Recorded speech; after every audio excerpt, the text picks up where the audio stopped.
Yeah, and but it tells a lot about her.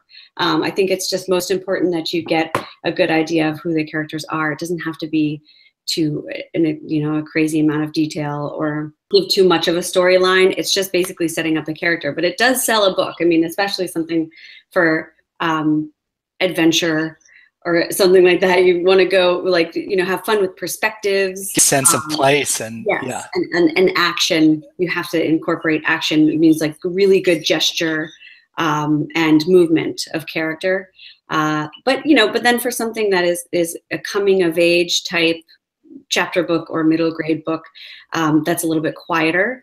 You just have to know who your characters are. If you're going to come up with original characters, think up cool things like, they're really into hockey, or, they have, specific affection for cats or whatever, and incorporate that into your cover sketches so that we can really learn about the characters. Because I think that's what sells books. I mean, nobody's going to pick up a chapter book or a middle grade book and read it right there before they buy it. They might flip through, but between the cover image and the jacket text, that's what's going to sell it. The kids will know right away whether it's a book that's meant for them at their reading level, if it's a chapter book for their 3rd or 4th grade, or if it's an older book. It's important to know who your audience is too. That's a really good point that you bring up, is that if you are going to go for a chapter book that you want 2nd graders or 3rd graders to read, it's smart always to, kids want to read up. So 2nd graders might want to see 3rd or 4th graders in their books. So keep that in mind. If you're picking, a 10-year-old audience, maybe illustrate an 11-year-old, somebody that looks like they're 11 or 12. Or, if your audience is a 6-year-old, illustrate an 8-year-old, that kind of thing. And make sure that the kids, if you're going to do middle grade, make sure that the kids look like they're old enough. They're long, they have longer faces, longer legs, that's. Yes. Can they be just rough sketches, or would you prefer to see final art mock-ups? What's acceptable? As far as this assignment goes, really whatever anybody has time for, or what they want to present. If you put your heart and soul into a sketch and that's what you're ready to present, then that's fine. If you have found time to do an entire final illustration, then that is definitely what I would like.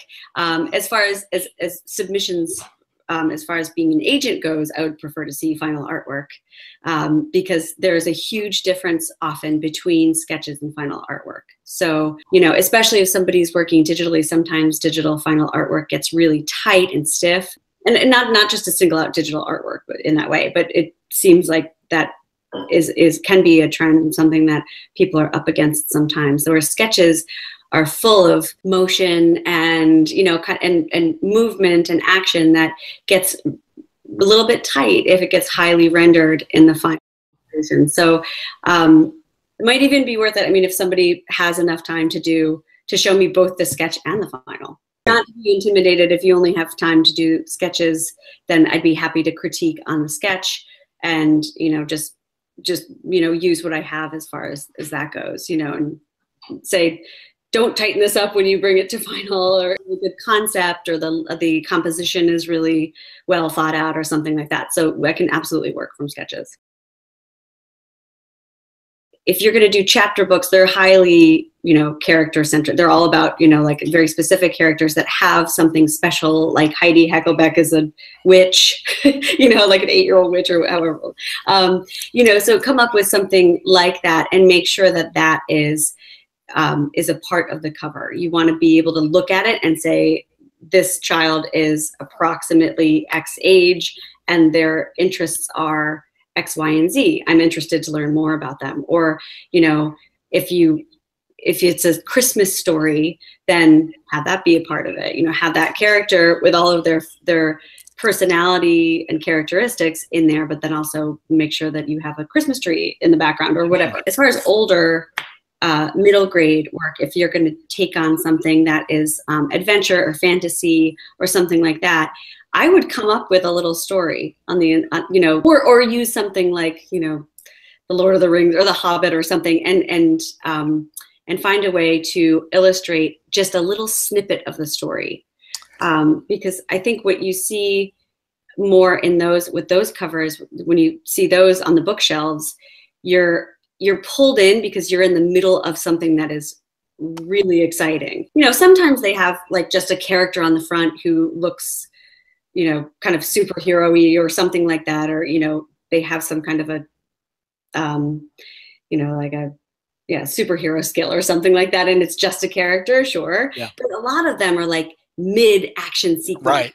They're like climactic scene. Dragon. Yeah, and it's right there on the cover, because that's what, you know, that's basically all that they've got. They don't have black and white interiors, a lot of them, and they don't have, you know, you flip through it, it's all words. So it's like, you want to get pulled into the story with that cover image. I say that, and then I showed this one, which is a middle grade book. This does not have any action on the, you know, but it's not, could do something graphic like this. But if you are going for the genre, like an action genre, or like a, you know, fantasy or something like that, then have it be full of excitement on the cover. It is the billboard for the book, actually. So you're going to look at up to 10 pictures. You're going to pick 9 or 10 from the group that's submitted to talk to. And we're also going to be privileged to have a lesson from you, a class about how an agent works in this market.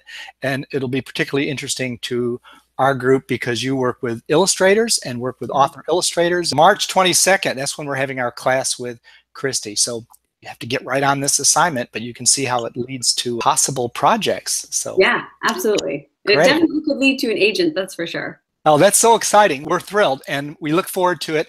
Thanks so much, Christy, and we will see you on the 22nd. All right. Thank you. Good luck, everyone.